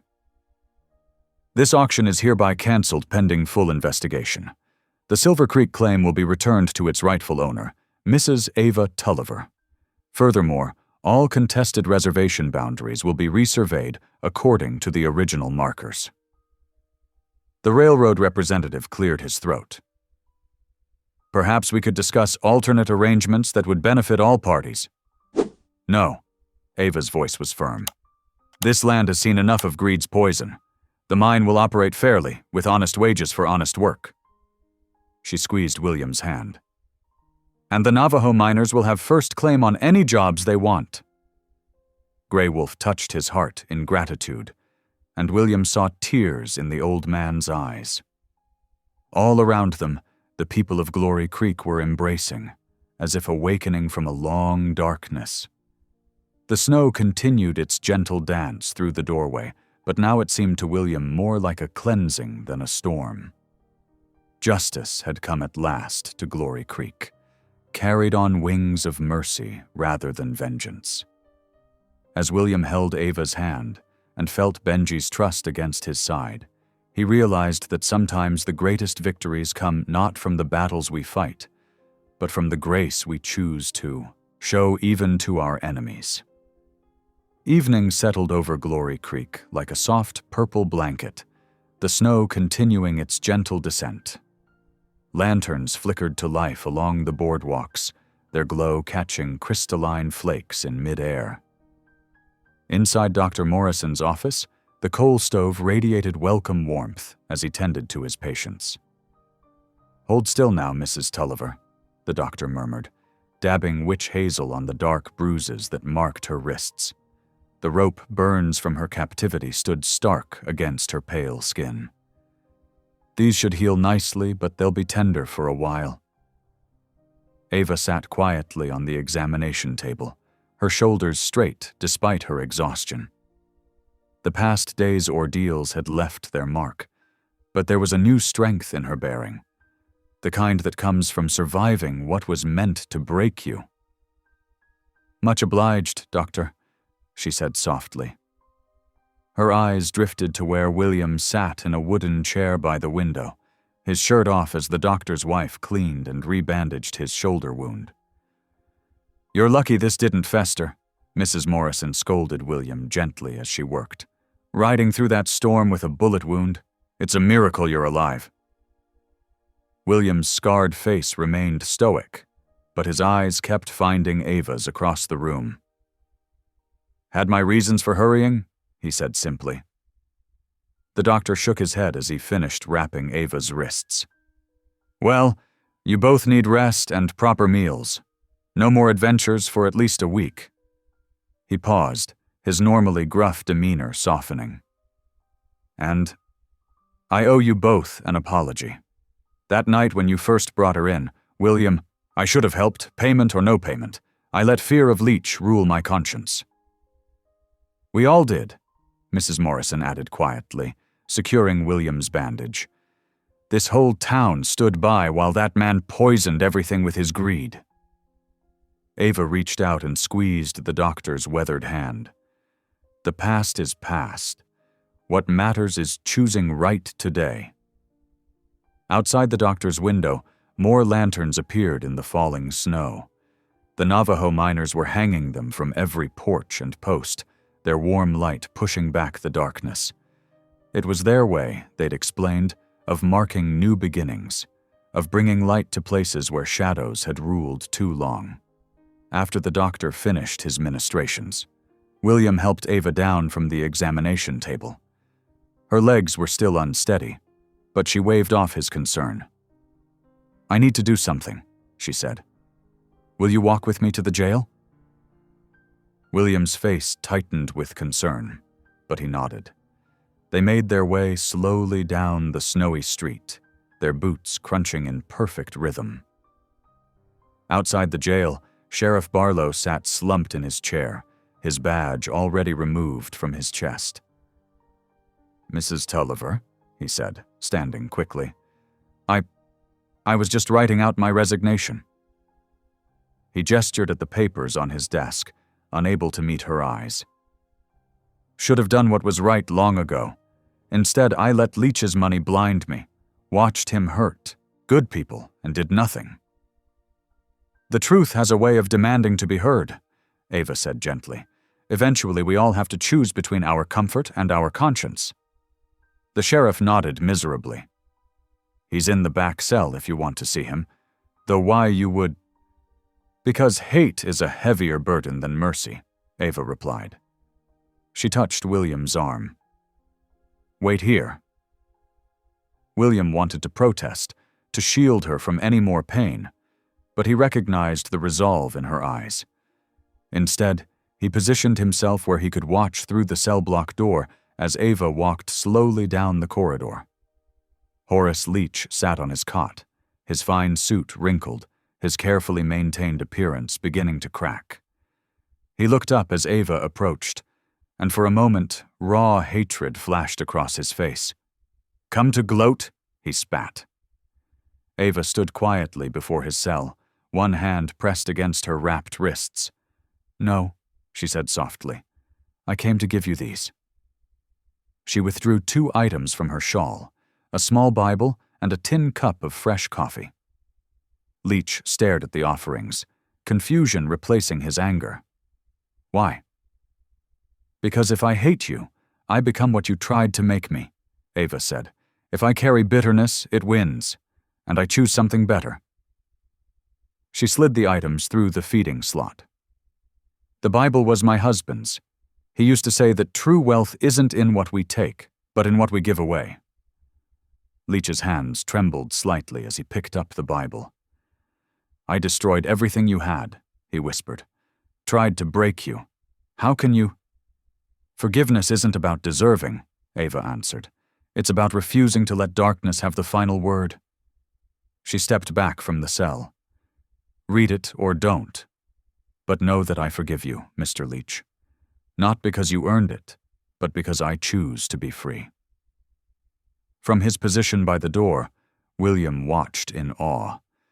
He'd known violence all his life, had seen how hatred could eat a person hollow.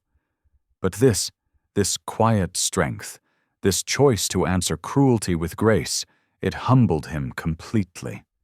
Benji appeared beside him, carrying 3 steaming cups of coffee from the hotel kitchen. His young face broke into a real smile, the first William had seen since finding him near the mine. Miss Martha said to bring these, he explained. Said everyone could use something warm tonight. William ruffled the boy's hair, remembering how close they'd come to losing him to an orphan train. Good thinking, son. Ava joined them, and together they stepped out into the snowy evening. All along the street, lanterns glowed like earthbound stars. The Navajo miners had finished their work, and now small groups of townspeople gathered beneath the lights, talking quietly, sharing coffee and small gestures of reconciliation. Look, Benji pointed to where Mrs. Jenkins, the minister's wife, was hurrying toward them through the snow. Miss Tulliver, she called out, emphasizing the title with new respect. We're organizing a proper welcome home for you. The Ladies' Aid Society is preparing supper for tomorrow, and Mr. Peterson offered to repair your ranch house. Says it's the least he can do after staying quiet so long. Ava blinked back tears at this simple kindness. Thank you, she managed. Though I don't need— Course you don't need it, Mrs. Jenkins said firmly. But we need to do it, need to make things right. She squeezed Ava's hand. You showed us what real strength looks like, Miss Tulliver. Not Leach's kind of power that breaks people, but the kind that helps them heal. More townspeople were approaching now, offering quiet words of support, or simply nodding respectfully. The miners had gathered near the church, their lanterns casting warm circles in the deepening dark. Grey Wolf raised his hand in greeting, touching his heart in a gesture of honor. William watched it all with a full heart, remembering how close he'd come to dying alone in the snow. Instead, he stood here in the gathering dark, surrounded by the miracle of community reborn.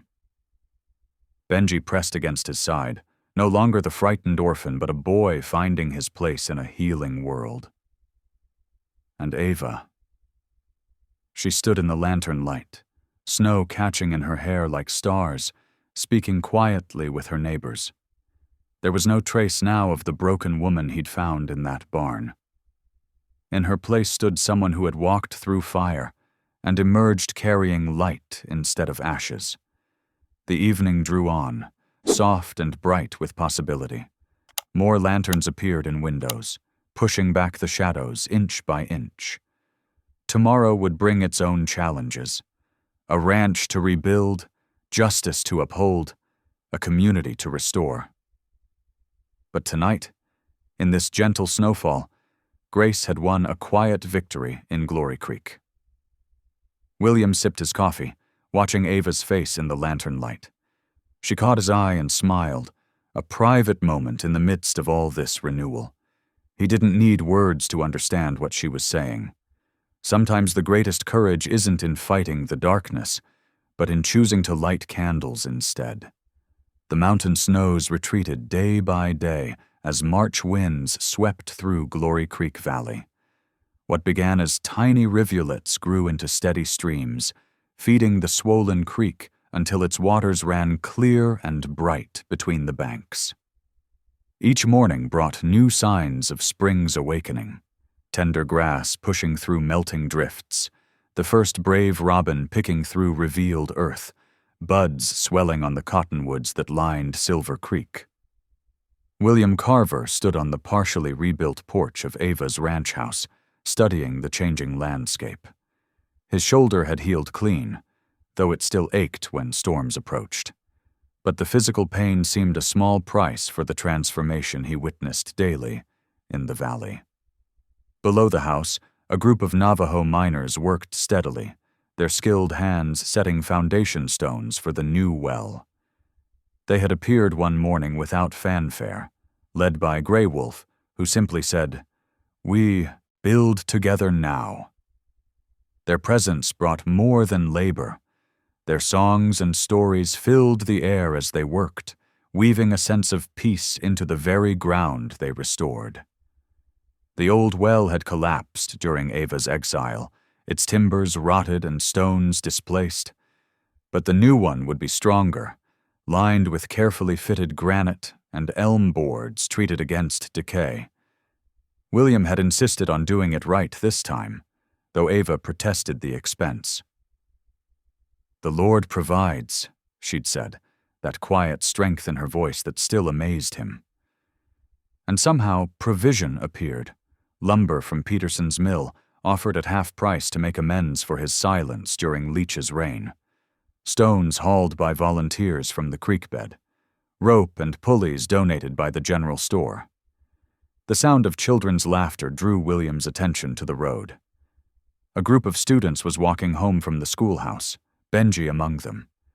The boy walked tall now, his shoulders straight, proudly carrying his books and slate.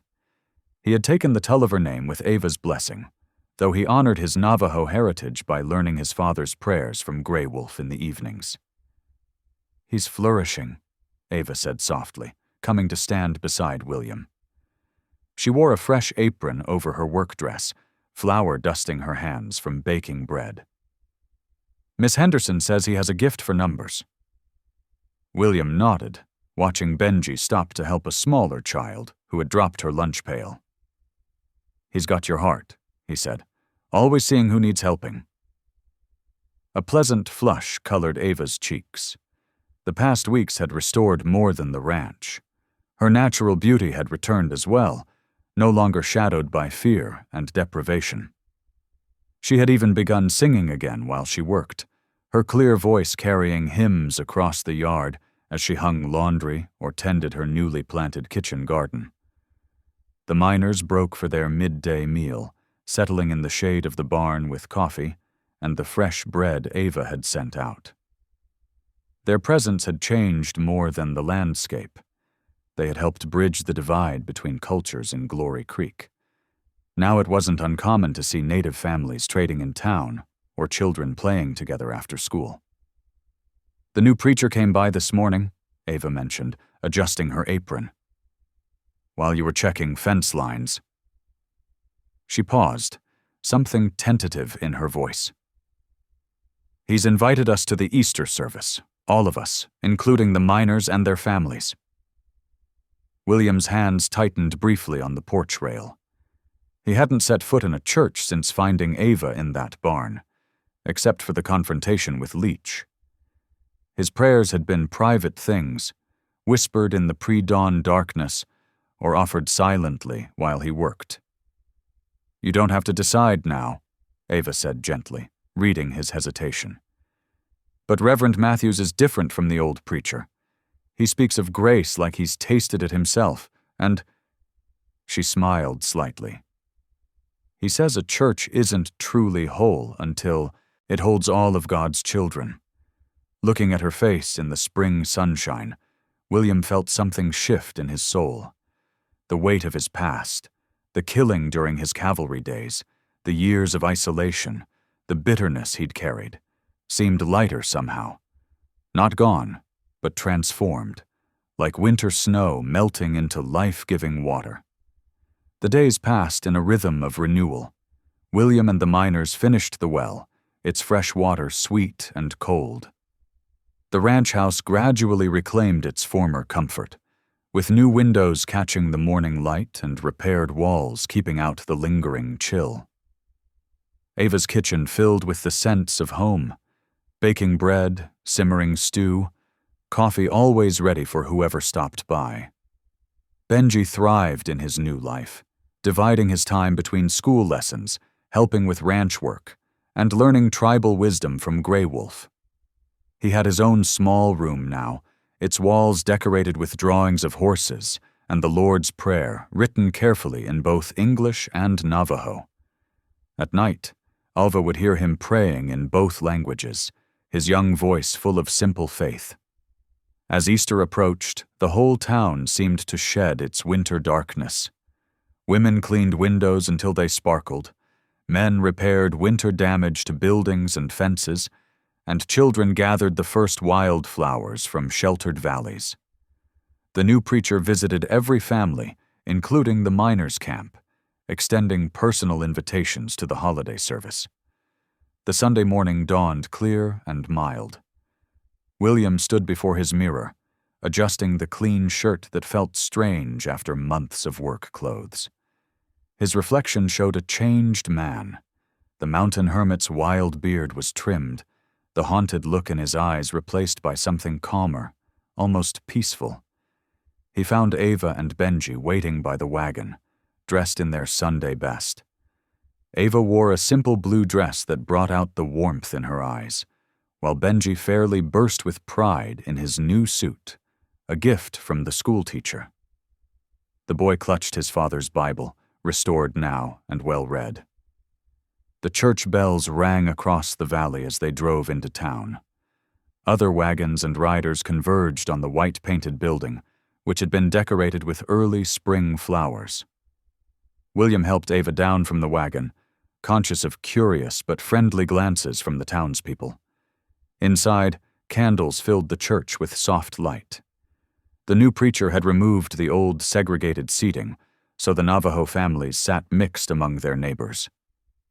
Grey Wolf nodded gravely to William as they passed his pew, his weathered face dignified in clean cotton and a string tie. They found seats near the middle, where Benji could see the choir. The boy's eyes were wide with wonder at the transformed sanctuary. Sunlight streamed through windows that had been washed until they gleamed, and fresh paint covered the water stains on the walls. Even the old pump organ had been tuned, its notes clear and true as the congregation gathered. Reverend Matthews stood to welcome them, his young face earnest in the candlelight.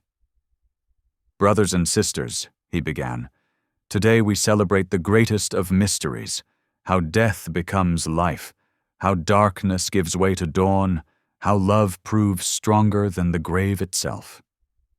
The congregation sang "Amazing Grace" in English and Navajo, the harmonies weaving together like Silver Creek's waters joining the river. William found himself singing too, the familiar words rising from some deep place in his memory. "Was blind, but now I see." When they knelt for prayers, William felt Ava's shoulder brush his. The preacher's voice rose and fell, asking blessing for those raised from death to new life, those restored from exile to community, those who have found their way home at last. William thought of that bitter night in the barn, of Ava's whispered certainty that she was dying. He leaned close to her bowed head and whispered, "You once said you were dying. Turns out you were just being reborn." Ava's tears fell silently onto their clasped hands, but her smile was radiant. Around them, the congregation joined hands across old boundaries, their voices rising together in ancient words of hope. "The Lord is risen indeed." Sunlight streamed through the windows, touching each face with gold, the Navajo miners in their Sunday clothes, the townspeople who had chosen truth over comfort, the children who played together without thought of difference. And in their midst, a widow who had offered mercy instead of vengeance, a mountain man who had traded solitude for love, and a boy who bridged two worlds with his simple faith. The organ notes soared toward the rafters, carrying their shared song of resurrection. Outside, Silver Creek ran clear and strong, its waters bringing life to the valley. Spring had come at last to Glory Creek, and with it the mystery of rebirth touched them all. Morning light spilled across the San Juan Valley, painting the awakening world in shades of gold and amber. The first rays touched Silver Creek, making its waters shimmer like newly minted coins. Spring had transformed Glory Creek into a paradise of wildflowers and tender green leaves, nature's testimony to the power of renewal. On the wide porch of the restored Tulliver Ranch house, the aroma of fresh coffee mingled with the scent of apple blossoms. Ava had set the breakfast table with care: thick slices of homemade bread, fresh churned butter, and eggs from their newly established henhouse. The blue and white checked tablecloth snapped gently in the morning breeze. William sat in his customary spot, his cup warming his hands as he watched the sun climb higher. The past months had softened the hard lines of his face, though his eyes remained keen as ever. His buckskins had been replaced by clean work clothes, and his beard was neatly trimmed. The change went deeper than appearance. There was an ease to his movements now, a man at peace with his place in the world. Benji bounded onto the porch, his schoolbooks tucked under one arm.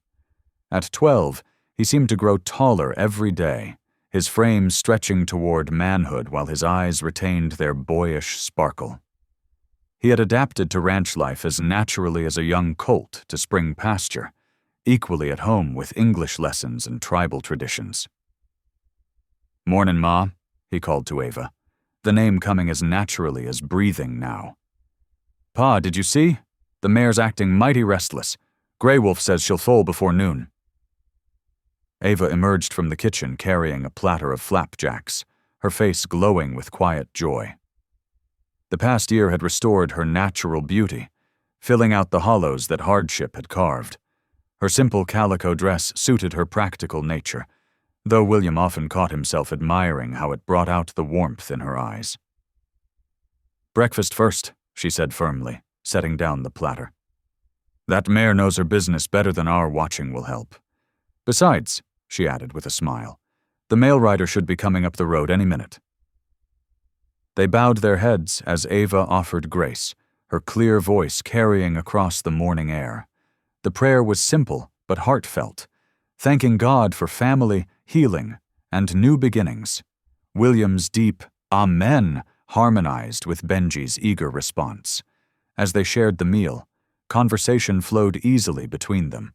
Benji's excitement about the coming foal, William's plans for the spring cattle drive, Ava's thoughts on expanding the kitchen garden.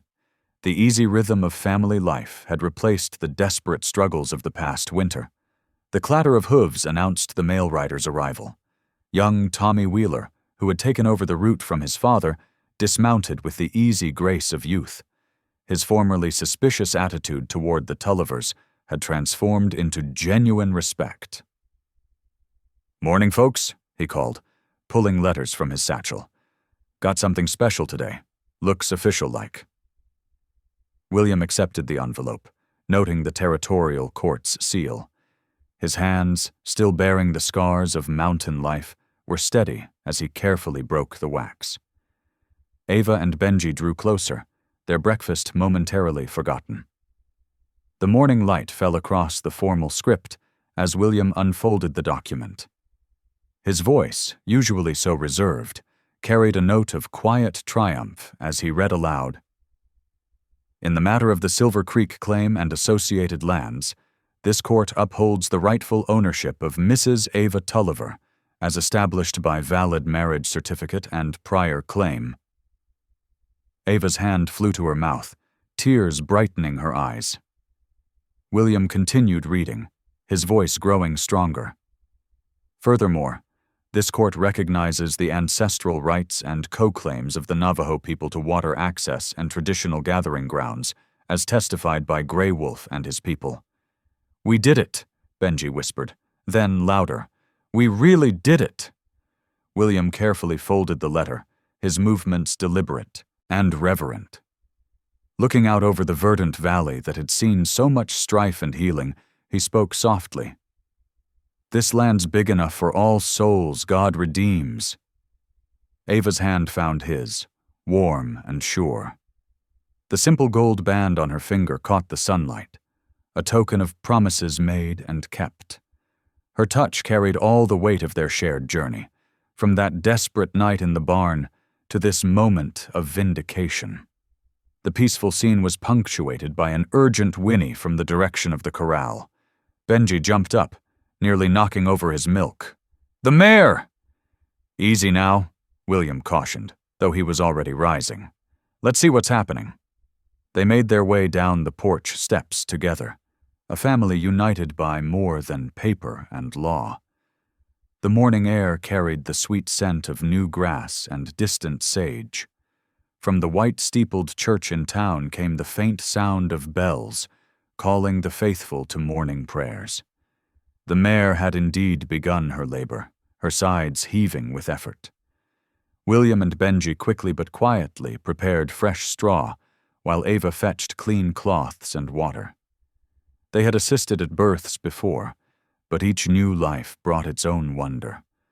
Grey Wolf appeared as if summoned, his quiet presence reassuring.